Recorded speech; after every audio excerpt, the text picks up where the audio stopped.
తిరుమల తిరుపతి క్షేత్రంలో ఏ స్థాయిలో అక్కడ మాఫియా, రకరకాల మాఫియా ఒకటి కూడా కాదు నడుస్తూ ఉందో చెప్పారు.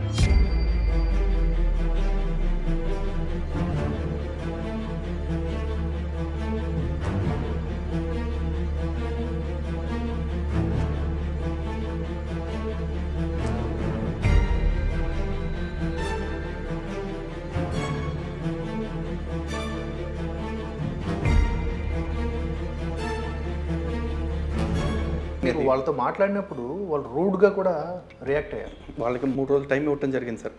3 రోజులు అయిపోయింది, ఇప్పుడు కూడా షాప్ తీలా. కారణం ఏంటంటే అక్కడ స్థానిక చంద్రగిరి ఎమ్మెల్యే ఎవరైతే ఉన్నారో ఆయన పేరు చెప్తున్నారు వీళ్ళు.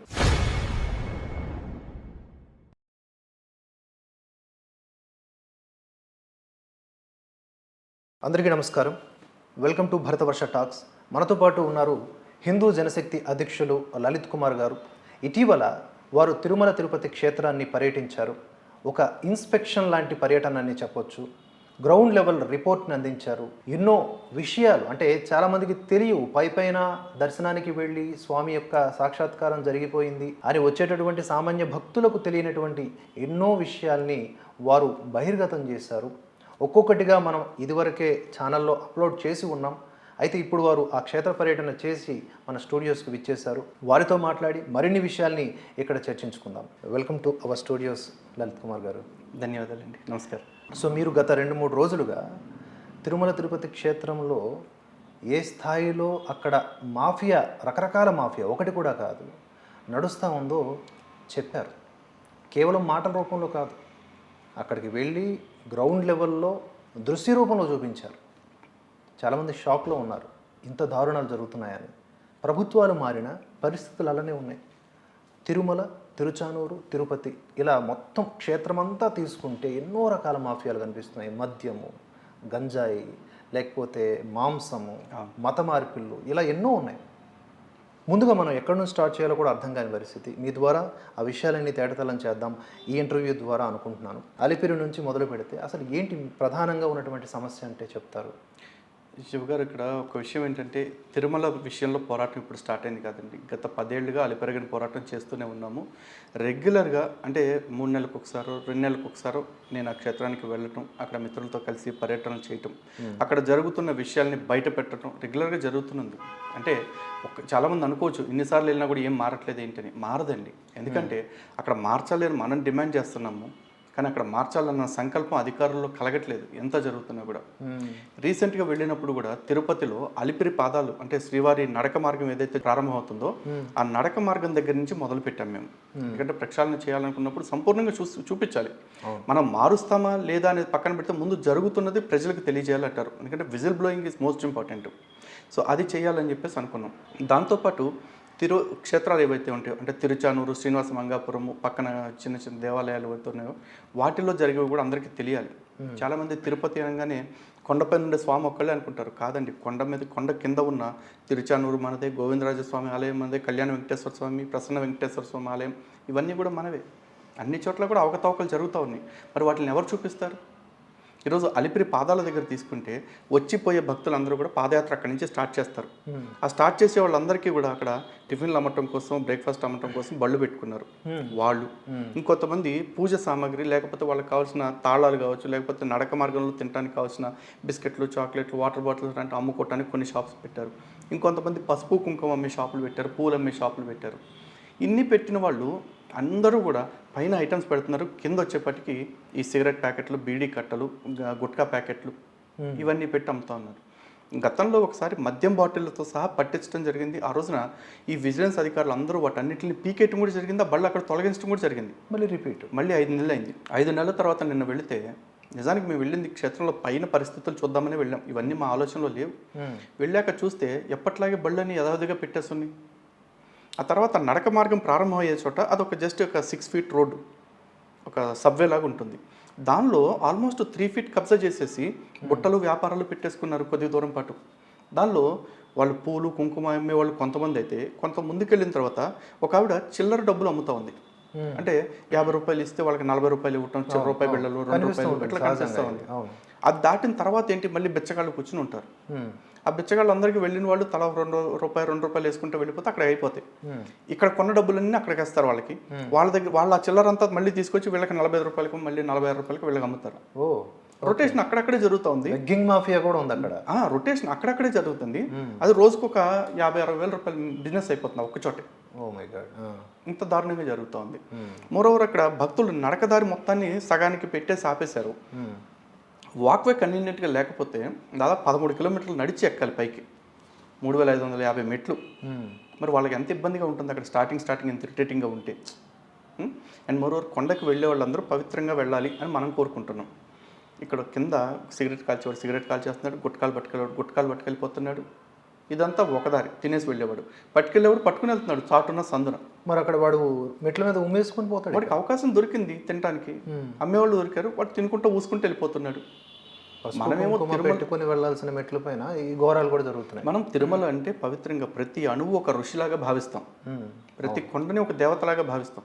అలాంటి కొండల మీద అలాంటి ఋషులు నడిచిన మెట్ల మీద వీళ్ళు ఇట్లాంటివి చేస్తుంటే మనం చూస్తే ఎట్లా కూర్చుంటాము. పైపెచ్చు ఈ వ్యాపారాలన్నీ తొలగించడం. లాస్ట్ టైం మనం తొలగింపజేస్తే అప్పుడున్న ఎమ్మెల్యే కరుణాకర్ రెడ్డి నా మనసులో అని చెప్పేసి పెట్టించేశాడంట. ఇప్పుడు వాటిని తొలగించాలి అని అడిగితే విజిలెన్స్ ఆఫీసర్ నాతో చెప్పిన మాట ఏంటి, ఎమ్మెల్యే గారు ఒప్పుకోవట్లేదండి, ఎమ్మెల్యే గారిని కన్విన్స్ చేయండి. ఎమ్మెల్యేని కన్విన్స్ చేయాల్సిన అవసరం మనకేంటి? అంతే కదా. ఎమ్మెల్యే ఒక నియోజకవర్గానికి, కానీ అక్కడికి వచ్చే భక్తులు రెండు రాష్ట్రాలు ఏంటి ఆల్మోస్ట్ భారతదేశం అంతా నుంచి వస్తూ ఉంటారు. నీకు వచ్చే 10-20 కోట్ల కోసం నువ్వు అంతమందిని ఇబ్బంది పెడతానంటున్నావు. అసలు మనుషులేనా ఫస్ట్ ఆఫ్ ఆల్? అంతే కదా. పార్టీ ఏదైతే ఏంటండి, మేము టీడీపీ గతంలో ఉన్నప్పుడు పోరాటాలు చేసాం, మొన్న వైసీపీ ఉన్న 5 ఏళ్ళు పోరాటం చేసాం, మళ్ళీ ఇప్పుడు కూటమి ప్రభుత్వం వచ్చింది. చాలామంది అంటారు టీడీపీ జనసేన భారతీయ జనతా పార్టీ కూటమి కాబట్టి ఈసారి తిరుమల అద్భుతంగా మారిపోతుందని చెప్పి అంటున్నారు. తిరుమల అద్భుతంగా మారే అవకాశం ఉంది, కానీ ఎప్పుడు మారుతుంది? ఇంప్లిమెంటేషన్కి వచ్చినప్పుడు. పైనుంచి చంద్రబాబు నాయుడు గారు నేను తిరుమలని ప్రక్షాళన చేయాలనుకుంటున్నాను అంటే మీరు మహాస్వాప్నికుడు అవుతారండి, కానీ ఆచరణ సాధ్యంగా లేనప్పుడు కళలుగానే ఉండిపోతాయి. ఎందుకంటే ఇప్పుడు అందరికీ చెప్పాల్సింది ఒకటే, చాలామందికి కళ్ళ గంటం తప్పు కాదు, కబుర్లు దొబ్బటం అనేది చాలా పెద్ద తప్పు. ఊరికే మీరు అధికారిని పెట్టేసి వెళ్తారు, కానీ అధికారి పని చేయకపోతే ఈవోని పెడతారండి. ఈవోని మార్చేస్తే మొత్తం తిరుమల మారిపోయినట్టేనా? ఎందుకంటే ఈవో గారు కొండపైన ఉన్న సమస్యలు తెలియాలంటే 2 పద్ధతుల్లో తెలుసుకోవాలి. ఒకటి, ఆయన నేరుగా ప్రత్యక్ష పర్యటనలు చేయాలి, లేదు అప్పటికే ఆ విభాగాల్లో ఉన్న అధికారులు ఉద్యోగస్తులు ఎవరైతే ఉంటారో వాళ్ళ నుంచి సమాచారం సేకరించాలి. ఈయన నేరుగా వెళుతున్నారనుకోండి, ఈయన తనిఖీకి వస్తున్నారు అని తెలిస్తే వాళ్ళు తప్పులు దాచుకోరా? ఈజీ కదా. అదేమి హైదరాబాద్ మహానగరం అంత పెద్ద నగరం కాదుగా తిరుమల అనేది, ఒక చిన్న గ్రామ పంచాయతీ. ఈయన వస్తున్నాడు అని తెలిస్తే వాళ్ళు సర్దుకోవటం ఎంతసేపు? ఈయనకంటే ఎక్కువ సోర్సెస్ వాళ్ళకు ఉంటాయి.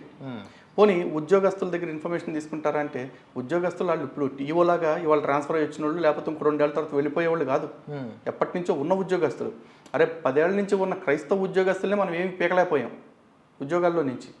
ఇప్పుడు వీళ్ళని మాత్రం వీళ్ళు ఏం చేస్తారు, వచ్చి వాళ్ళు ఇచ్చే ఇన్ఫర్మేషన్ మీద బేస్ అయితే వాళ్ళు వాళ్ళ తప్పులు బయటపడకుండానే ఇన్ఫర్మేషన్ ఇస్తారు. ఇంకా దానివల్ల వచ్చే మార్పు ఏంటి? పైగా వెళ్ళే భక్తులు కూడా అన్నదానం దగ్గరికి వెళ్ళినా, దర్శనంలో క్యూ లైన్లో ఇబ్బందులు కలిగినా కూడా బయటకు వచ్చి అమ్మో స్వామికి సంబంధించింది కదా, మనం ఏమైనా మాట్లాడితే మనకి ఏమైనా దోషం వస్తుందేమో, పాపం కలుగుతుందేమో అని చెప్పేసి అన్నదానం బాగోకపోయినా సరే బయటకు వచ్చాక మైకి పెడితే బాగుందండి అంటే ప్రసాదాన్ని బాగోలేదు అనకూడదు కదా అనుకుంటా. ఈ రకమైన ఆలోచన అది. నిజానికి వాళ్ళు ఆలోచించాల్సింది ఏంటంటే, మనం బాగోలేదు అన్నంత మాత్రాన దోషం రాదు.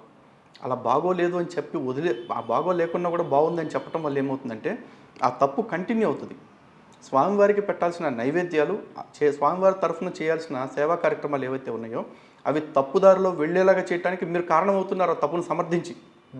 కాబట్టి దయచేసి వెళ్ళిన వాళ్ళందరూ కూడా బాగోకపోతే బాగాలేదని చెప్పండి. ఎందుకంటే వాళ్ళు ఎవరు ఫ్రీగా పెట్టట్లేదండి. ఆ ఈవో గారి డబ్బులు కాదు, చైర్మన్ గారి డబ్బులు కాదు, బోర్డు మెంబర్ల డబ్బులు కాదు, భక్తులు ఇస్తున్న డబ్బులే, మనం ఇచ్చే డబ్బులే వాళ్ళు జీతాలు తీసుకుని హాయిగా అనుభవిస్తున్నారు. సరిగ్గా పని చేయకపోతే దారుణమైన విషయం అంటే, చంద్రబాబు నాయుడు గారు గతంలో వాళ్ళ మనవడి పుట్టినరోజు అని చెప్పేసి ఒకరోజు అన్నదానానికి ఎంత ఖర్చు అవుతుందో లెక్కగట్టి 35 లక్షల రూపాయలు టీటీడీకి విరాళంగా ఇచ్చారు. ఆ రోజున వాళ్ళ మనవడి పేరు మీద అన్నదానం చేయమని చెప్పేసి. మరి మీ మనవడి పేరు మీద జరుపుతున్నట్లే ప్రతి ఒక్కళ్ళు కూడా వాళ్ళ బంధువుల పేరు మీద జరపాలంటే అనుకుంటున్నారు కదా. మరి వాళ్ళందరూ కూడా ఇట్లాంటి రుచి పచి లేని భోజనం పెడుతుంటే, ఇలాంటి నాణ్యత లేని బియ్యం పెడతా ఉంటే మరి వాళ్ళకి బాధ కదా. ఏ స్వామిని అయితే నమ్మి వాళ్ళు ఇస్తున్నారో ఆ స్వామికి అది నింద కదా. మరి నిందను పోగొట్టాల్సిన బాధ్యత భక్తుల మీద కూడా ఉంది కదా. తప్పని చెప్పడానికి ఏంటండి ప్రాబ్లం? లేని దాన్ని ఉందని చెప్పమంటే బాధపడాలి, ఉన్నదాన్ని కూడా ఉందని చెప్పడానికి ఏంటి నొప్పి? గతంలో కూడా కొంతమంది ఈ విషయాల్ని సాక్ష్యాలతో సహా చూపించారు. అయినా కూడా అప్పటికప్పుడు మళ్ళీ మార్చడం, మళ్ళీ యథావిధిగా సేమ్ మిస్టేక్స్ కొనసాగుతా ఈ రోజున తిరుమలలో జరిగిన ప్రతి విజువల్ మీ దగ్గర ఉందండి. మొత్తం మీకు అన్ని ఫుటేజెస్ అన్నీ ఉన్నాయి. మీరు ప్లే చేసి చూపించండి. నాణ్యత అన్నం మీరు క్లోజప్లో చూపించండి. ఎంత ముద్దలుగా ఉంటుంది. నోక మెయిన్. ఇప్పుడు ప్రాబ్లం ఏంటంటే వీళ్ళు మనం అడుగుతున్నప్పుడు కూడా అధికారులు ఎంత రుబాబు చేశారంటే అన్నదాన కేంద్రంలోకి వెళ్ళినప్పుడు మీరు వీడియోలు తీయడానికి వీలు లేదు అంటారు. వీడియోలు తీస్తే ఏంటి ప్రాబ్లం చెప్పండి? ఎందుకు తీయకూడదు? నాణ్యమైనది అయితే ఇంకా వాళ్ళకి మంచి ప్రమోషన్ వస్తుంది కదా. వీళ్ళు అంటారు ఇది చాలా సెన్సిటివ్ ఇష్యూ అండి, చాలా చిన్నదా జరిగిన బయటికి పెద్దదిగా చూపిస్తారని చెప్పేసి అంటున్నారు. అంత సెన్సిటివ్ ఇష్యూ అన్నప్పుడు మీరెంత జాగ్రత్తగా ఉండాలి? మీరు వీడియోలు తీయొద్దు అని భక్తుల్ని కాదు కదా కంట్రోల్ చేయాల్సింది. తీసుకుంటే తీసుకోండి అని చెప్పి దర్జాగా ఉండాలి, ధైర్యంగా. అయినా ఈ అన్నదానం అనేది కూడా ₹2 కాదు వ్యవహారం. ఒక రోజుకే ₹1 సంబంధించినటువంటి అన్నదానం జరుగుతుంది. మొత్తం 1500 కోట్ల రూపాయలు అన్నదానానికి ఫిక్స్డ్ డిపాజిట్స్ ఉన్నాయండి. అన్నదానం మీద వస్తున్న వడ్డీ రూపాయన వచ్చే డబ్బులతోటి అన్నదానం చేయగలుగుతున్నారు. ఇది కాకుండా మూలధనానికి ప్రతిరోజు డిపాజిట్స్ యాడ్ అవుతాయి వెళ్తాయి. ఆబ్వియస్లీ. మరి ఎలాంటి సర్వీసెస్ ఉండాలి? ఖచ్చితంగా ప్రతి భక్తుడిని అక్కడ ఎంతో అద్భుతంగా గౌరవించుకోవాలి. ఖచ్చితంగా అండి. సో కానీ అలాంటి పరిస్థితి లేదు అక్కడ. మెయిన్ ఇంకోటి ఏంటంటే స్టాఫ్ యొక్క రూట్ బిహేవియర్ అండి. చాలా అంటే ఆడ విజిలెన్స్ స్టాఫ్ వాళ్ళు వచ్చే రూట్గా బిహేవ్ చేయడం ఒక వింత. విజిలెన్స్ కంటే ముందు అక్కడ అన్నదానం చేస్తున్న స్టాఫ్ ఎవరైతే ఉంటారో వాళ్ళు కూడా అసలు కనీస మర్యాద ఉండదు భక్తులకి. ఇసిరిసిరి పెడతా ఉంటారు. ఇది నేను అబ్జర్వ్ చేశాను. పనిచేసే సిబ్బంది అంతా కూడా ఇబ్బంది పెట్టే రకాల సిబ్బంది కాదు, చాలా ఇబ్బంది పెడుతున్నారు. ఇసిరిసిరి కొడతారు. రెండోసారి అడిగితే గట్టి కొడతాడు. తినాలన్న కోరిక చచ్చిపోయేంత ఇది పెడతారు. అసలు వచ్చిన వాడికి కనీసం భోజనం పెట్టేటప్పుడు తిరునామాలో లేకపోతే తిలకధారణ చేసి కూడా పెట్టట్లా. ఉద్యోగస్తులు కూడా వాళ్ళు ఏమంటున్నారు, మాకు పొద్దునుంచి ఉంటాం కదండి, చెమట పట్టి పోయిందంటారు. చెమట పడితే మళ్ళీ పెట్టుకో బొట్టు. వాళ్ళందరూ అనుమానితులే ఖచ్చితంగా, స్వధర్మీయులు కాదు. ఖచ్చితంగా అందులో చాలా మంది అన్ని మతస్థులు పనిచేస్తున్నారండి. చాలా బాధాకరమైన విషయం ఏంటి అంటే తిరుమల తిరుపతి దేవస్థానంలో లడ్డు కాంట్రాక్టర్ ప్రస్తుతం చేస్తున్న అతని పేరు థామస్. స్వామివారి ప్రసాదాలు మనం ఏదైతే ఇంటికి మర్యాదగా కొనుక్కుని తెచ్చుకుంటామో, ఒక లడ్డు ₹50 పెట్టి కొనుక్కుంటున్నామో ఆ లడ్డు కాంట్రాక్టర్ పేరు థామస్. ఇంకేం ఇంకా చెప్పాలంటే మన ధర్మం పట్ల విశ్వాసం లేని విశ్వాసఘాతకుడు ఆ కాంట్రాక్టర్. అయ్యో, ఒక అన్యమత కుక్క. అంతే కదా. మన ప్రసాదాన్ని అర్థం కాదు ఏంటంటే, అరే నా గుళ్ళో అన్యమత ఉద్యోగస్తులే ఉండటానికి వీల్లేదు, ఎందుకంటే అది హిందూ వ్యవస్థ, హిందూ ధార్మిక చట్టం ప్రకారం నడుస్తుంది. అక్కడ హిందువులే పనిచేయాలని నేను బాధపడుతుంటే, లేదు చీపు అన్నా సరే మేము ఇంకా ఈ గుడి చూరి పట్టుకుని ఎలాడతాం అంటే నాకు ఇంకా అనుమానాలు పెరిగిపోతున్నాయి. రోజు రోజు ఎందుకు వీళ్ళు పోవట్లేదు, అక్కడే పట్టుకుని ఎలాడుతున్నారు చెప్పేసి. వ్యవస్థని నిర్వీర్యం చేయాలంటే వాళ్ళు అక్కడే ఉండాలి. ఎవడి థామస్ ఎవడు, వాడికి ఎందుకు ఇవ్వాలి కాంట్రాక్టర్? హిందువుల్లో లడ్డు తయారు చేస్తే దిక్కు లేదా? లడ్డు కాంట్రాక్టర్ కింద ఒక క్రైస్తవుడు తప్ప ఇంకెవడు దొరకడా? సరే, మనం ఇటు నుంచి మళ్ళీ ఇంకా మెట్ల మార్గం నుంచి మీరు వెళ్తున్నప్పుడు రీసెంట్గా అప్లోడ్ చేసిన హిందువుల ప్రసాదాన్ని తినడానికి కూడా ఇష్టపడిన మతస్థుడిని ఆ ప్రసాదం తయారీకి పెట్టారు సార్. దీన్ని ఎంత సీరియస్ ఇష్యూగా తీసుకోవాలి? అవును, చాలా సీరియస్ మ్యాటరే. అండ్ ఇది మనం గతంలో కూడా చాలా సందర్భాల్లో ప్రస్తావించాం. కానీ ఎందుకు చర్యలు తీసుకోవట్లేదు అనేది ఒక $1 మిలియన్ ప్రశ్న. ఇప్పుడు మీరు అంటే మళ్ళీ మనం కొండ మీదకి వెళ్ళిపోయాం. కొండ దిగువన ఇంకేం సమస్యలు చూడలేదా మీరు? తిరుచానూరుది కూడా ఒక ఇష్యూ ఉంది. తిరుచానూరుది కూడా చెప్తాను. దానికంటే ముందు ఇంకొక పాయింట్ ఏంటంటే ఈ అన్యమతస్తుల వ్యవహారం అండి. గతంలో 11 మంది ఉద్యోగస్తులకు సంబంధించిన విజువల్స్ మనం రిలీజ్ చేయడం జరిగింది. అలాగే అంతకుముందు 45 మందికి సంబంధించిన ఒక వ్యవహారంలో కోర్టుకి కేసు వేయడం జరిగింది. ఆ 45 మంది కోర్టుకు వెళ్ళి ట్రాన్స్ఫర్ చేయమని చెప్తే కూడా స్టేలు తెచ్చుకున్నారు. అయితే దురదృష్టవశాత్తు ఆ స్టే కోసం వాదించింది కూడా టీటీడీ లాయరే.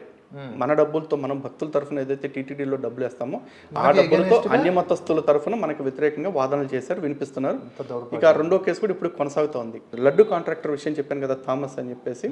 ఇక జీడిపప్పు సప్లయర్ వచ్చేసి కేరళకు సంబంధించిన ఒక ముస్లిం వ్యక్తి. ఇందులో లడ్డూల్లో వాడే జీడిపప్పు కాంట్రాక్టర్ వచ్చేసి ఒక ముస్లిం వ్యక్తి. ఇది అన్అఫీషియల్గా జరిగింది కాదు, అఫీషియల్గా జరిగింది. టీటీడీలో ఎలక్ట్రిసిటీ డిపార్ట్మెంట్కి సంబంధించిన ఇంపార్టెంట్ పోస్ట్లో ఉన్న వ్యక్తి ఒక ముస్లిం. ఏం చేయాలి సార్ మన వ్యవస్థని కాపాడుకోవటానికి? ఇంత జరుగుతూ ఉంది కదా. తిరుచానూరు దేవస్థానానికి ఒక్కసారి వస్తే తిరుచానూరులో అమ్మవారి గుడి ఆలయం ఎదురుగానే పెద్ద సరోవరం ఉంది. పద్మ సరోవరం అంటారు. ఎందుకంటే పద్మావతి అమ్మవారు ఆ సరోవరంలో ఉన్న కమలంలోనే ఉద్భవించారని చెప్పేసి చెప్తారు. అలాంటి పద్మ సరోవరానికి కేవలం 30 అడుగుల దూరంలో ఆ షాప్ ఒకటి ఉంది. ఆ షాప్కి ఎదురుగా కరెక్ట్గా రోడ్డుకు ఆపోజిట్లో శ్రీ రంగనాథ స్వామి ఆలయం ఉంది. అలాంటి చోట చికెన్ పకోడీ షాప్ పెట్టాడు, చికెన్ షాప్ పెట్టాడు. ఆ షాప్ పెట్టిన అతని పేరు ఖాదర్వలి మటన్ షాప్ అని చెప్పేసి మీరు ఆ ఫామ్ కూడా చూడండి. రిజిస్ట్రేషన్ ఫామ్ పంపించాను. నిజానికి అది రిజిస్ట్రేషన్ ఫామ్ కూడా కాదు, షాప్ రిజిస్ట్రేషన్ కాదు, తూనికలు కొలతలు వాళ్ళు ఇచ్చిన పర్మిషన్ కాటాకి. అంటే చూసాను దాని మీద డేట్ కూడా. ఆ డేట్ కూడా 2021లో డేట్ అది. ఆ డేట్ అయిపోయింది. అండ్ మోర్ ఓవర్ అడ్రస్ కూడా మీరు చూస్తే అది బస్ స్టాండ్ దగ్గర అని చెప్పి షాప్కి పర్మిషన్ ఇచ్చారు. అంటే ఎక్కడో పర్మిషన్ తీసుకుని ఇక్కడ పెట్టేసుకున్నారు టెంపుల్ దగ్గర. దాన్ని తొలగించాలి అని చెప్పి విజిలెన్స్ ఆఫీసర్కి ఇన్ఫర్మేషన్ ఇస్తారు. నాకు సంబంధం లేదు. నీకు ఏంటి సంబంధం? టీటీడీ డబ్బులతో తిరుచానూరులో రోడ్లు వేస్తారు, టీటీడీ డబ్బులతో తిరుచానూరులో లైట్లు వేస్తారు, టీటీడీ డబ్బులతో తిరుచానూరుకి అటు ఇటు అన్ని ఆర్చ్లు కట్టేసి వాటికి గేట్లు పెట్టేసి gate number 5, gate number 4, gate number 30 అని చెప్పి గేట్లు పెడతారు. కానీ టీటీడీ దేవస్థానం యొక్క భక్తులకి ఇబ్బంది కలిగేలాగా ఒక షాప్ నడుస్తుంది, ఒక మాంసం షాప్ నడుస్తుంది అని చెప్తే మాకు సంబంధం లేదు. మరి నీకు ఏంటి సంబంధం ఉంది? నువ్వు దేనికి ఉద్యోగం, దేనికి కూర్చున్నావు, ఇంకా జీతం తీసుకుంటున్నావు అంటే చెప్పండి. ఇక హిందువుల బతుకు ఎలా అయిపోయిందని వాళ్ళతో మాట్లాడినప్పుడు వాళ్ళు రూడ్గా కూడా రియాక్ట్ అయ్యారు. వాళ్ళకి 3 రోజులు పర్మిషన్, 3 రోజులు టైం ఇవ్వటం జరిగింది సార్. 3 రోజులు అయిపోయింది, ఇప్పుడు కూడా షాప్ తీలా. కారణం ఏంటంటే అక్కడ స్థానిక చంద్రగిరి ఎమ్మెల్యే ఎవరైతే ఉన్నారో ఆయన పేరు చెప్తున్నారు వీళ్ళు. మరి ఆ ఎమ్మెల్యే గురించి డైరెక్ట్గా మీరు వెళ్ళి ఏమైనా కలిసి ప్రయత్నం చేస్తారా? లేదు, మనం యాక్చువల్లీ మనకి టైం ఇచ్చారు 3 days కదా అని చెప్పేసి మేము వచ్చాము. ఈరోజు ఇన్ఫర్మేషన్ ఏంటంటే ఇప్పటికైతే ఆ షాప్ ఇంకా తీయలేదు, ఇది స్టేటస్. ఓకే. ఇంకా నేను అబ్జర్వ్ చేసింది ఏంటంటే లాస్ట్ టైము వెళ్ళేటప్పుడు అప్పుడు వైకాపా హయాంలోనే, సరే ఏ హయాంలో అయినా అదే పరిస్థితి ఉందనుకుంటున్నాను ఇప్పుడు కూడా, పైన ఫాస్ట్ ఫుడ్ సెంటర్లు కూడా ఉంటాయి. సో ఇవెందుకు అసలు ఆయన్ని మనం దర్శనం చేసుకొని ఆ అనుభూతిని, ఆ చుట్టుపక్కల ఉన్నటువంటి ప్రకృతిని ఆస్వాదిద్దాము అంటే, అయ్యో ఈ తాలింపులు, ఈ మసాలాలు ఎక్కడ ఉంది సార్? పైన ఎక్కడ ప్రకృతి ఉంది? ఎక్కడ లేదు, అయిపోయింది మొత్తం కొట్టేసి కొండని కాంక్రీట్ జంగల్ చేసి పడేస్తున్నారు సార్. భక్తుల సౌకర్యం అని ఒక పేరు చెప్పేసి చెట్లని నరికేసి ఎక్కడ పడితే అక్కడ బిల్డింగ్లు, అపార్ట్మెంట్లు, లేకపోతే కాటేజెస్ అని చెప్పేసి కట్టేస్తా ఉన్నారు. ఇది మాట్లాడాలి, ఖచ్చితంగా మాట్లాడాల్సిన టాపిక్. అంటే ఏంటి అక్కడ ఈ కేంద్రంగా ఏం జరుగుతుంది అక్కడ? ఈ మధ్య ఒక స్వామీజీ వివాదం కూడా బయటకు వచ్చింది. అక్కడ ఒక స్థలాన్ని ఆక్రమించుకోవడంలో స్వరూపానంద సరస్వతి, ఇప్పుడు ఆయన విశాఖ శారదా పీఠాధిపతిగా చెప్పుకునే స్వరూపానంద అనే పెట్టుడు పీఠం వ్యవస్థాపకుడు ఎవరైతే ఉన్నాడో ఆయనకి కొండపైన ఒక పీఠాన్ని కేటాయించారు, ఒక స్థలం కేటాయించారు. 3800 చదరపు అడుగుల స్థలాన్ని కేటాయించారు. ఆ 3800 చదరపు అడుగుల స్థలాన్ని పెంచుకుంటూ అంటే కబ్జా చేసుకుంటూ 19,400 చదరపు అడుగుల స్థలానికి వాళ్ళు పెంచుకున్నారు. ఎక్కడ 3,000, ఎక్కడ 19,000 మీరు చూడండి. ఆ స్థలాన్ని రెగ్యులరైజ్ చేసుకుంటూ వెళ్ళారు టీటీడీ వాళ్ళు, గవర్నమెంట్ వాళ్ళు కలిపి. ఎందుకు అట్లా ఆక్రమించుకుంటూ వెళ్తే రెగ్యులరైజ్ చేసుకుంటూ వెళ్ళిపోతారా? పదండి మనం కూడా వెళ్ళి తీసుకుందాం. అది గోగర్భన్ డ్యాము ప్రాంతంలో, గోగర్భన్ డ్యామ్ ఆనుకున్న ప్రాంతం అది. మఠాల వీధిలో పెట్టేశారు. అక్కడ రోడ్ వేలు కూడా వేసుకున్నారంట. రోడ్ వేసేసుకున్నారు. ఇంతగా బిల్డింగ్స్ కట్టారు కదా, ఆ బిల్డింగ్కి బేసిక్ సెట్ బ్యాక్ కూడా లేదు. మినిమం సెట్ బ్యాక్ ఉండాలి కదా బిల్డింగ్కి, అక్కడ ఎటువంటి సెట్ బ్యాక్ లేకుండా కట్టేసుకున్నారు. పైగా ఇప్పటిదాకా కొండపైన అందరూ G+3 అంటే G+4 కట్టుకున్నారు, కానీ ఈయన 7 floors కట్టేశాడండి కొండపైన. అంటే స్వామివారి గోపురాలు ఎన్ని ఉంటాయి, గోపురం ఎన్ని అంతస్తులు ఉందో అన్ని అంతస్తులు ఇప్పటిదాకా ఎవరో కట్టడం ఇతను కట్టేశాడు. అందులో ఒక బిల్డింగ్కి బ్యాక్ సైడ్ ఒక పిల్లర్ కుంగిపోయింది, అది ఎప్పుడు కూలొద్దో కూడా తెలియదు. అఫ్కోర్స్ దాన్ని ఇప్పుడు సరి చేస్తాడేమో, కానీ అది ఎలాంటి చోట కట్టాడు? ఆల్రెడీ అక్కడ ఒక ఓటకాలు ఉంటుంది, ఊజింగ్ కెనాల్ అంటారు కదా, ఆ ఊజింగ్ కెనాల్ని ఆక్యుపై చేసి మరీ కట్టాడు. అంటే గోగర్భన్ డ్యామ్ ఎప్పుడైనా నిండిపోయినప్పుడు అందులోంచి నీళ్లు ఓట ద్వారా వస్తాయి అన్నమాట. అలాంటి ఓట కాలువ ఏదైతే ఉందో ఆ కాలువలో వచ్చే నీటి యొక్క దిశను మార్చడానికి కూడా వాళ్ళు ప్రయత్నం చేశారు.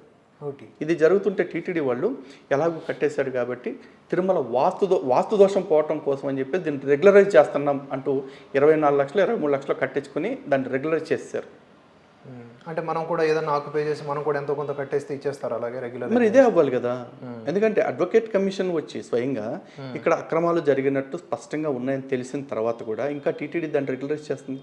ప్రస్తుతానికి దానికి మనం కోర్టుకు వెళ్ళటం వల్ల స్టే ఆర్డర్ అయితే వచ్చిందండి. కానీ ఇక్కడ స్వామీజీ అంటే ఇన్ ద నేమ్ ఆఫ్ స్వామీజీ కాషాయధారి ఇలా చేస్తే ఇంకా మనం ఎవరిని అడగాలి? అదే చెప్తున్నాను, అన్య మతాలకు సంబంధించిన వాళ్ళు ఉద్యోగుల రూపం. నేను బహుశా ఇప్పుడు హిందూ వ్యతిరేకనో, హిందూ ద్వేషనో, హిందూ ద్రోహినో అయిపోతానేమో నాకు తెలియదు, కానీ నేను చెప్పే మాట అయితే ఒకటే, కొండపైన ఎంతమందికి అయితే మఠాలకు ఇచ్చారో స్వామీజీలకి, పీఠాధిపతులకి, దయచేసి ప్రభుత్వానికి విజ్ఞప్తి చేసేది ఏంటంటే ఆ స్వామీజీలు అందరి దగ్గర స్థలాలు వెనక్కి తీసుకుండే బాబు అని చెప్పేసి బతిమాలుతున్నా. చాలామందికి విడ్డూరంగా అనిపించవచ్చు, కానీ ఇది జరగాలండి. కారణం ఏంటంటే తిరుమలలో ఎన్ని ఇష్యూస్ జరుగుతున్నాయి సార్ 10 ఏళ్ల నుంచి. తిరుమలలో పక్కన పెట్టండి, రాష్ట్ర వ్యాప్తంగా 10 ఏళ్ల నుంచి హిందూ వ్యతిరేక కార్యక్రమాలు ఎన్ని జరుగుతున్నాయి? గత 5 ఏళ్ల నుంచి ఎన్ని జరుగుతున్నాయి మాట్లాడండి. ఎన్ని దేవాలయాల మీద దాడులు జరిగాయి కదా, ఏ ఒక్క దాని గురించి అయినా ఏ ఒక్క స్వామీజీ పీఠాధిపతి అయినా మాట్లాడటం మీరు చూసారు? మాట్లాడరు. ఎందుకంటే కొండపైన స్థలాలు ఉన్నాయి, తేడా వస్తే అవి లాగేసుకుంటారు. అసలు పాపం అవి ఉండబట్టేగా వాళ్ళు అంత నోరు మూసి కూర్చుంటున్నారు. అయ్యే లాగేసుకోండి కనీసం అప్పుడన్నా బయటకు వచ్చి మాట్లాడతారేమో ఒక ఆశ. పీఠాలు కదలాల్సిన అవసరం ఉంది. పీఠాలు వాళ్ళు కదలాలని. వాళ్ళు కదులుతారని ఒక ఆశ. ఇప్పుడు కొండపైన ఎట్లాగో ఆ పీఠాల్లో మఠాల్లో ఏం సేవా కార్యక్రమాలు ధార్మిక కార్యక్రమాలు ఏమీ నడవట్లేదు. జస్ట్ ఓయో రూమ్ బిజినెస్ నడుస్తుంది. అంతే. ఓయో అనే యాప్ లేదేమో కానీ ఓ రూముల బిజినెస్ నడుస్తుంది అక్కడ, లేకపోతే కళ్యాణ మండపాల బిజినెస్ నడుస్తుంది. ఏం చేయమంటారు ఇప్పుడు వాళ్ళతో? ఒక కమర్షియల్ కాంప్లెక్స్ టైప్ అంతే. పైపెచ్చు ఈ మఠాల వాళ్ళందరూ కూడా మేనేజ్మెంట్ అని చెప్పి పెట్టుకుంటారు. అందరినీ మనం స్టడీ చేయలేదు కానీ ఒక మఠాన్ని స్టడీ చేసామండి. 5 మఠాలకి ఒకడే ఇన్ఛార్జ్ ఉన్నాడు. ఆడి పేరు గుట్కా రవీంద్ర బాబు. ఒరిజినల్ పేరేనా గుట్కా? అందరూ కొండపైన చెప్తున్న పేరు గుట్కా రవీంద్ర బాబు. అతను పళ్ళు టెస్ట్ చేస్తే తెలిసిపోద్ది అతను. అట్లనా? ఓకే. అతను గుట్కా చేసుకుంటాడు. అతను 5 మఠాలను మేనేజ్ చేస్తూ ఉంటాడు. ఆ మఠాల్లో ఇట్లా గుట్కా వేసుకుని వస్తున్నాడండి అని స్వామీజీలకు ఫోన్ చేస్తే అదంతా మాకు చెప్పొద్దండి, అతను మాకు లెక్క అది కరెక్ట్గా చేసి పెడుతున్నాడు అని చెప్పన్నారు. అంటే సోకాల్డ్ స్వామీజీ ఆ రూములు బిజినెస్ చేసి ఎంతంత పీఠాలకు పంపాలో ఆ డబ్బు పర్ఫెక్ట్గా పంపిస్తున్నాడు కాబట్టి అతను గుట్కా తిన్నా లేకపోతే ఇంకేదైనా గాలి పని చేసినా కూడా మేము పట్టించుకోమన్నట్టుగా మాట్లాడుతున్నారు. ఆ స్వామీజీల పేర్లు మేము చెప్పలేని పరిస్థితి. ఎందుకంటే ఈ భక్తులు ఉన్నారు కదా, హిందువులు చాలా మంది అందరూ అదే లిస్టులోకి వస్తారు. అందరూ అదే చెప్పకపోయినా కూడా. ఎందుకంటే భక్తులు కొంతమంది హిందువుల్ని ధర్మం కోసం పనిచేసే వాళ్ళని, ధర్మం కోసం ప్రాణం ఇచ్చే వాళ్ళని కూడా నమ్మరు, గౌరవించరు. కానీ దొంగ మాటలు మాయ మాటలు చెప్పే వాళ్ళని మాత్రం విపరీతంగా గౌరవించారు. వీళ్ళకి జీన్ ప్యాంటు టీషర్ట్ వేసుకుంటే వీళ్ళకి కాదు, అంటే అలా వెళ్ళిన వాళ్ళు అలా కాదు. సింపుల్గా కాషాయం కట్టేసుకుని నెత్తి మీద నుంచి వేసుకొని చేత్తో కర్ర పట్టుకుని మనం ఏం మాట్లాడినా సరే నడిచేస్తుంది. అలాగే తయారవుతున్నారు. బహుశా నేను హిందుత్వాన్ని కాపాడాలి అనే మాట ఎవరన్నా అంటే ఫస్ట్ వీళ్ళ నుంచి కాపాడుకోవాలేమో అని భయం వేస్తుందండి. అంటే కీలకంగా మనం మాట్లాడుకోవాల్సిన అంశం గుట్కా రవీంద్రబాబు లాంటి కనుక కొండపై నుంచి దింపకపోతే టీటీడీ వాళ్ళు, విజిలెన్స్ వాళ్ళు అతన్ని పట్టుకొని, ఎందుకంటే మనం ఎవిడెన్సెస్ ఇస్తాము అంటే వాళ్ళు తీసుకోవాలా. అదేవిధంగా అతనికి సంబంధించిన అతన్ని లైవ్లో పట్టిస్తాము, అతన్ని లైవ్లో టెస్ట్కి తీసుకెళ్దాము అంటే ఆడు తప్పించుకుని తిరుగుతాడు, ఫోన్లు ఎత్తడు. ఎత్తితే కూడా ఒకసారి కలవాలండి అని చాలా మర్యాదగా చెప్పా, ఒకసారి కలవాలండి అని కూడా అడిగితే అలాగే సార్ సాయంత్రం కలుస్తారు, రేపు కలుస్తా అన్నాడు. ఉన్న 2 రోజులు తప్పించుకుంటానే తిరిగాడు అతను. సో ఈయన ఎన్ని గుట్కాలు తిని ఎంత డిజైన్లు చేస్తున్నాడో. అయ్యో, అతను ఉన్న ఒక మఠం ఆపోజిట్లో రోడ్డు మీద కైని తీసే నవిలేసి ఊసేస్తుందండి. మఠాల్లో మటన్ డస్ట్బిన్లో కైని ప్యాకెట్లను గుట్కా ప్యాకెట్లు ఉన్నాయి. ఏం చేయమంటారు చెప్పండి? కొండపైకి విజిలెన్స్ వాళ్ళు ఎవరి ద్వారా వస్తున్నాయి అంటే ఏ డ్రైవర్లను లేకపోతే వాళ్ళను పారిశుద్ధ్య కార్మికులను బాధ్యులను చేసి పక్క తప్పిస్తుంటారు. కాదండి బాబు, ఇట్లాంటి బడాబాబులు ఉన్నారు, రవీంద్రబాబు లాంటి వాళ్ళు. అట్లాంటి వాళ్ళు సైలెంట్గా తీసుకొస్తారు. ఎందుకంటే వాళ్ళు బిజినెస్ చెక్ చేసేవాళ్ళు కూడా. ఇంకా చెప్పాలంటే ఆ రవీంద్రబాబు పవర్ గురించి అక్కడ ఎట్లా చెప్తున్నారంటే అతను తలుచుకుంటే బోర్డు మెంబర్లను కూడా పదవులోంచి తప్పించగలడు, అతను తలుచుకుంటే విజిలెన్స్ వాళ్ళని కూడా పక్కకి తప్పించేయగలడు అని చెప్తున్నారు. అంత స్ట్రాంగ్ అంటే అతను. మరి ఇంకా సీఎంలు పిఎంలు కూడా పనికిరారేమో. ఏముందండి, ఇప్పుడు ఎవరినైనా చేయటం ఎంతసేపు. పృథ్వీ ఉన్నాడు గతంలో ఎస్యూబీసీ చైర్మన్, లోపల ఏం జరిగిందో తెలియదు, బయటకు ఒక కాల్ రికార్డు వదిలి అతనే చేశాడు, వెనక నుంచి పట్టుకున్నాడు అన్నారు. అతను పరువు పోయింది, పదవి పోయిందిగా, అయిపోయింది. అట్లాంటిది ఏదో ట్రాప్ వేసి పక్క తప్పిస్తాం ఎంతసేపు. సో ఇలాంటి, ఎందుకంటే హిందువులకి దాని వెనకాల నిజాల అబద్ధాలతో పని లేదు. సడన్గా టీటీడీలో ఒక ఎంప్లాయ్ ఇట్లా చేశాడు, వాడు ఇట్లా చేశాడా అంటారు. వాడు ఇట్లా చేశాడా, వాడిని అట్లా ఇరికిచ్చారా, ఫ్రేమ్ చేసి ఎవరికి తెలియదు. ఎస్. ఇంకా మనం కరెక్ట్గా అబ్జర్వ్ చేస్తే తిరుమల తిరుపతి మొత్తం ఈ క్షేత్రం అంతా కూడా ప్రకృతికి కేర్ ఆఫ్ అడ్రస్. ఎన్నో రకాలైన విలువైనటువంటి జీవరాశులు, విలువైనటువంటి వృక్ష సంపద, ఔషధులు, అదేవిధంగా జంతుజాలం కూడా ఉందండి. ఈ రోజు నా తిరుపతిలో చూసి వీళ్ళందరూ ఇలా కన్స్ట్రక్ట్ చేయడం వల్ల వాటి యొక్క మనుగడకి ప్రమాదకరమే కదా. మరి వాటి ఆవాసాలను మనం కొట్టేస్తున్నాంగా. ఇప్పుడు ఒక జంతువు ఉందనుకోండి, దాని ఆవాసం ఏంటి? అయితే పొట్లో లేకపోతే చెట్లు, అంతే కదా. వాటిని కొట్టేస్తే అవి ఎక్కడికి పోతాయి? మిగతా అడవిలోకి పోవాలి. ఆ అడవి ఎప్పుడు దాకా ఉంటుంది? ఈ ఆశ తీరేదాకా ఉంటుంది. ఎందుకంటే ఇంజనీరింగ్ డిపార్ట్మెంట్ వాళ్ళు కన్స్ట్రక్షన్ల పేరుతోటి, అభివృద్ధి పేరుతోటి, భక్తుల సౌకర్యం అనే పేరుతోటి కొండని మొత్తం గుండు కొట్టేసి కాంక్రీట్ జంగల్ చేసేస్తున్నారు సార్. ఈ రోజున మనకి చక్రతీర్థం దగ్గర, శ్రీవారి మెట్టు దగ్గర చూస్తే కనుక అరుదైన జంతుజాలం ఉంది. ఈ రోజున గోల్డెన్ గెక్కోస్ అని చెప్పేసి ఉంటాయి, బంగారు వర్ణపు బల్లులు. అవి చాలా అరుదైన జాతి. అక్కడే అవి కొండపైన మనకు కనిపిస్తూ ఉంటాయి. ఆ జీవి అంతరించిపోయే పరిస్థితి వస్తుంది వీళ్ళ వల్ల. ఇది కాకుండా దేవాంగ పిల్లులు అంటారు, అవి అడవి ఉడతలు అని చెప్పి ఎంత ముద్దుగా ఉంటాయి అంటే అవి అడవి ఉడతల జాతి అక్కడే ఉంటుంది. మన తిరుమలలోనే శేషాచలంలో మాత్రమే కనిపిస్తాయి. ఇక పునుగు పిల్లల సంగతి మీకు తెలుసు, అవి ఇప్పటికే తగ్గిపోయినాయి.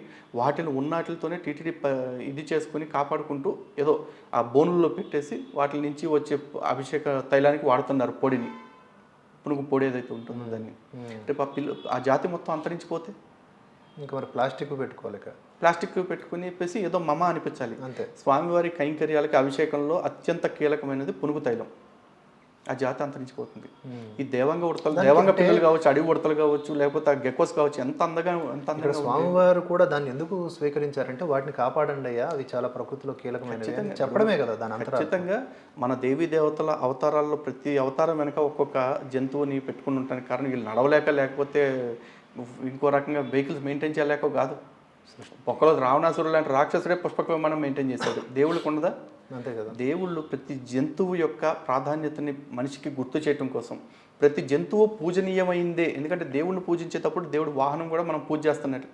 ప్రతి జంతువుని కూడా మనం ఆదరించదగిందే, పూజించదగిందే అని మనకు తెలిసేలాగా చెప్పటం కోసం పెట్టిన వ్యవస్థ అది. వాటిని గౌరవించుకోవాలి, వాటిని కాపాడుకోవాలి కదా. ఇప్పుడు గోమాతను సేవించాలి అని అన్నామంటే గోవుకి హారతలు ఇచ్చి కుంకుమలు పెట్టి వదిలేయటం కాదు, గోవుని శుద్ధి చేసుకోవాలి, పరిరక్షించుకోవాలి. కానీ ఎక్కడ లాక్ అయిపోయినారంటే ఈ జీవరాశులు, లేదా ముఖ్యంగా గోవుని ఉదాహరణ తీసుకుంటే దాని చుట్టూ తిరిగి దానికి హారతిచ్చి భయపెట్టి దానికి కుంకుమ పెట్టేసి ఈ రకమైన వికృతి పోకడల్లో ఉన్నారు. కానీ ఒరిజినల్గా మనకి పూర్వీకులు ఏం చెప్పారంటే ఆ గోవును కాపాడుకోవాలి, అది కదా ఇంటెన్షన్. లేదు కదా, రెస్పెక్ట్ని పూజగా మార్చి తంతగా. మోరోవర్ భక్తుల సౌలభ్యం కోసం కాటేజ్లు కడుతున్నాం అంటున్నారు. భక్తుల సౌలభ్యం కోసం కట్టాలంటే నందకం లాంటిదో, కౌస్తుభం లాంటిదో, రాంబగీచా లాంటిదో కట్టండి, మేము తప్పు పట్టట్లా. కానీ అంబానీకి ఒక ఎకరం, అదానీకి ఒక ఎకరం, లేకపోతే కింగ్ ఫిషర్కి ఒక ఎకరం, దివీస్కి ఒక ఎకరం, ఈ స్వాములకు ఒక్కొక్కరికి ఒక్కొక్క ఎకరం, ఇవన్నీ ఇచ్చేస్తా ఉంటున్నారు. పంచుతున్నది ఎంత? ఇప్పుడు విఐపి గెస్ట్ హౌస్లు కడుతున్నారండి. విఐపీలు వచ్చేది దేవుడి కోసమా, దర్జాల కోసమా? అంతే కదా, దేవుడి కోసమే. వాళ్ళకి దర్శనాలు 1-2 రోజులేక. ఆ 2 రోజులకి నువ్వు ఏసీ రూమ్లు అడ్జస్ట్ అవ్వలేవా? కొండపైన ఏసీ రూమ్స్ కూడా ఉన్నాయిగా. నీకోసం ఒక పెద్ద ఎకరంలో ఉండే విల్లా కావాలా?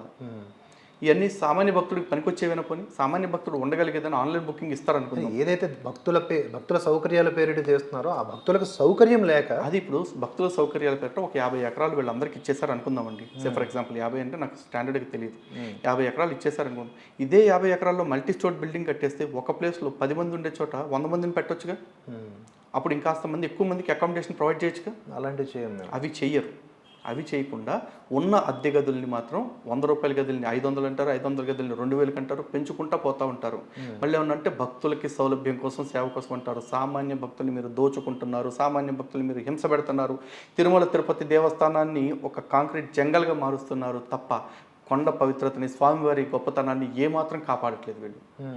అక్కడ మౌలిక సదుపాయాల విషయంలో కూడా అరకొర పరిస్థితులే ఉన్నాయి అనే కూడా రిపోర్ట్స్ వస్తూ ఉన్నాయి. అంటే కనీసమైనటువంటి సౌకర్యాలు కూడా నెరవేర్చకుండా మళ్ళీ ఇన్ ద నేమ్ ఆఫ్ సౌకర్యాలు ఎంత కబ్జాలు కావచ్చు, లేదా మతాంతరీకరణ కావచ్చు, ఇవన్నీ జరుగుతాయి. మతాంతరీకరణ అంటే గుర్తొచ్చిందండి, మొన్న యాక్చువల్ కొండపైకి వెళ్ళినప్పుడు మీకు ఇచ్చిన విజువల్స్ చూడండి. శివాజీ మహారాజ్ స్టిక్కర్ తోటి కొండపైకి వెహికల్ వెళ్తుంటే స్టిక్కర్లు పిక్కేశారు. లాస్ట్ టైం మహారాష్ట్రతో చాలా పెద్ద గొడవ అయింది. సోకాల్డ్ విజిలెన్స్ అధికారులు.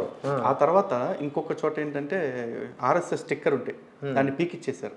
ఆ రోజున మేము కాషాయ కండువాలు వేసుకెళ్తుంటే మొత్తం కండువాలు చెక్ చేశారు, దీని మీద ఏమైనా బీజేపీ సింబల్స్ ఉన్నాయా, శివసేన సింబల్స్ ఉన్నాయా అని చెప్పేసి, లేదంటే ఏదైనా హిందూ సంస్థ లోగోస్ ఉన్నాయా, అట్లాంటివి ఉండకూడదు అని చెప్పేసి, పాపం అంట అవి ఉండకూడదు అని చెప్పి చెక్ చేశారు. సంతోషం. మరి అంత చెక్ చేసిన వాళ్ళు ఒక 3-4 నెలల క్రితం మేము ఒకసారి వెళ్ళినప్పుడు ఇదే విజిలెన్స్ చెక్కింగ్ ఏదైతే ఉందో టోల్ గేట్, దాని దగ్గర ఉన్న వాటర్ ప్లాంట్లో TTD అని చెప్పేసి లెటర్స్ ఉంటాయి. ఆ టీకి మధ్యలో డాట్స్ లాగా స్క్వేర్ డాట్స్ ఉన్నాయి. ఒక డాట్ని పీకేసి మధ్యలో టీ పైన పెట్టారు. అయిపోయింది సిలువ. ఎవడు పెట్టాడో తెలియదు. మరి పెట్టిన తర్వాత చూసిన తర్వాత కళ్ళు చూసి ఎవ్వరో తీయలేదు. దాన్ని నేను ఫోటో తీసి ఈవోకి పంపిస్తే ఈవో నుంచి వచ్చిన రిప్లై ఏంటో తెలుసా? We will take necessary action అని చెప్పాను. బొంగులో యాక్షన్స్ నెసరీ యాక్షన్ వెంటనే 10 నిమిషాల్లో తీసుకున్నారు. 10 నిమిషాల్లో తీసుకుని వీ హ్యావ్ రెక్టిఫైడ్ అని చెప్పేసి అన్నారు. నాకు ఫోటో పంపించి. నాకు అర్థం కానిది ఏంటి అంటే అది లొకేషన్ ఎక్కడ అని కూడా అడగకుండా వీల్ టేక్ యాక్షన్ అని చెప్పేసి అని రెక్టిఫైడ్ అన్నాడు. నేను అక్కడే ఉన్నా అప్పటికి కూడా, నేను వెళ్ళాలా. నేను మళ్ళీ ఫోటో పంపించి if you have taken action then what is this again అని చెప్పేసి అన్నా. ఇది ఎక్కడ అన్నాడు, ఇది ముందెందుకు అడగలా అన్నా. అంటే వాడికి తెలుసు భలే లాగారు. They are not intentional in doing that, in rectifying. So ఈ విజిలెన్స్ అధికారుల్లో కూడా అలిపిరి టోల్ గేట్ దగ్గర ఉంది రండి అని అంటే అప్పటికప్పుడు ఎంప్లాయీని పంపించి ఇది పడిపోయినట్టుందండి, ఎవరో పైన పెట్టినట్టున్నారు, మిస్ అవుతుందని తీస్తున్నామని తీసి మళ్ళీ అక్కడ పెట్టారు యాజ్ టీస్కి. వాడే లాజిక్. అట్లా ఉంటుందండి వాళ్ళ వ్యవహార శైలి. సో ఇన్ని రకాలు జరుగుతూ అంటే కొండపైకి నిన్న చూసుకుంటే అంత చెక్కింగ్ జరిగే విజిలెన్స్ గేట్ని దాటి కొండపైకి మేరీది సిఎస్ది కలిపి సిలువతో ఉన్న ఒక స్టిక్కర్ వేసుకుని ఒక కార్ వచ్చింది. ఆ కార్కి ఆపోజిట్ అదే ఫ్రంట్ విండ్షీల్డ్ మీద ఏమో అవి మరియా అని రాసింది. చూశాను. వెనకాలేమో మేరీది యేసుది స్టిక్కర్ వేసింది. అవును. ఇంకొక ఇన్నోవా కార్ మీద వెనకాల జీసస్ సేవ్స్ అని చెప్పి రాసింది. నీకు ఆర్ఎస్ఎస్ స్టిక్కర్ అడ్డం ఉంది, శివాజీ మహారాజ్ స్టిక్కర్ అడ్డం ఉంది. జీసస్ సేవ్స్ అంటే అవి మరియా అంటే మేరీ స్టిక్కర్ వేస్తే నీకు అడ్డం రాలా. ఫ్రంట్ ఇంకొక కార్కి ఈ రేర్ మిర్రర్ ఉంటుంది కదా, రేర్ మిర్రర్కి ట్యాగ్ వేసింది సిలువ బొమ్మ. ఆ సిలువ అట్లాగే ఉంది. ఇవన్నీ ఎట్లా వెళ్తున్నాయండి? సామాన్యుడి కార్నేమో కింద మ్యాట్లతో సహా తీసి చెక్కింగ్లు చేస్తారు. మరి అంత దర్జాగా కార్లు పైకి వస్తే విజిలెన్స్ వాళ్ళు సార్ దీన్ని హడావుడి చేయొద్దు సార్, మళ్ళీ సెన్సిటివ్ ఇష్యూ అన్నారు. అరే ఇది సెన్సిటివ్ ఇష్యూ అన్నప్పుడు నన్ను హడావుడి చేయొద్దని కాదు, మీరు ఈ పరిస్థితి తీసుకురాకుండా మీరు చూసుకోవాలి. ఎందుకంటే లక్కీగా కొండకి నేను 4 నెలలకు 5 నెలలకు నేను వెళ్ళాను కాబట్టి, కళ్ళ ముందు కనపడింది కాబట్టి బయటకు వచ్చిందండి. లేకపోతే అంతే ఎట్లాంటి తప్పులు ఎన్ని జరుగుతున్నాయి రోజు జరుగుతున్నాయి. నేను వెళ్ళిన రోజు నాకు బయటపడింది, నేను చెప్పా. ప్రతి ఒక్కరూ మీరు చూసే దృష్టికోణంలో చూస్తే, మీలాగా ప్రశ్నిస్తే ఈ ప్రాబ్లమ్సే ఉండవు. రోజుకి 10 మంది ప్రశ్నించిన ఇన్ని లక్షల మంది భక్తులు ఉన్నారు కదా, సో కాల్డ్.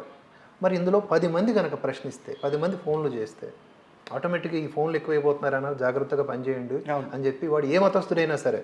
అందుకే ఆ జీసస్ సేవ్స్ అనే ఇన్నోవా వేసుకొచ్చిన అతన్ని అడిగితే, సరే ఇది బాపట్ల ఎంపీ గారి కార్ అండి కొంచెం అన్న. బాపట్ల ఎంపీ గారి కార్ అయితే అసలు ఎంపీనే రిజర్వ్డ్ కేటగిరీలో ఎన్నికైన వ్యక్తి ఎవడైనా సరే. విచిత్రం చూడండి, రిజర్వ్డ్ కేటగిరీలో ఎన్నికైన వ్యక్తి ఎంపీ కార్ ఎన్ని ఎందుకుంటాయి? ఒక రిజర్వేషన్ కేటగిరీలో గెలిచిన కార్లో ఇవన్నీ పెట్టుకుంటున్నాడు అంటే అతను ఏ కేటగిరీలో ఉండాలి? మతం మారిన కులం వాడుకునే కేటగిరీలో ఉండాలి. ఉన్నాడు. ఇప్పుడు బీసీసీలోకి ఉండాల్సిన వ్యక్తి ఎందుకు రాలా? సో పదవులకు మాత్రమే ఇలాగా వాడుకోవడం అనేది కొంచెం ఆలోచించాల్సిన విషయం. ఖచ్చితంగా అండి. సో ఇంకా మనం అబ్జర్వ్ చేయాల్సిన మరికొన్ని విషయాలు ఏవైతే అన్నదానం విషయంలో, ప్రసాదం విషయంలో, నడక మార్గంలో ఇన్ని రకాలు ఉన్నాయి. వీటితో పాటుగా అక్కడ జరుగుతున్న భూ కబ్జా అనకూడదేమో, కొండ కబ్జా కదా. వీటితో పాటుగా ఈ మతాంతరీకరణ కూడా జరుగుతూ ఉంది. అది ఎంత సూక్ష్మంగా జరుగుతుంది అనేది మీరు ఒక ఉదాహరణ చెప్పారు. అదే ఆ డాట్ని తీసి పైకి పెట్టడం అనేది. వీటితో పాటుగా ఇంకా హెచ్చరించదగ్గ సమస్యలు ఏమున్నాయి?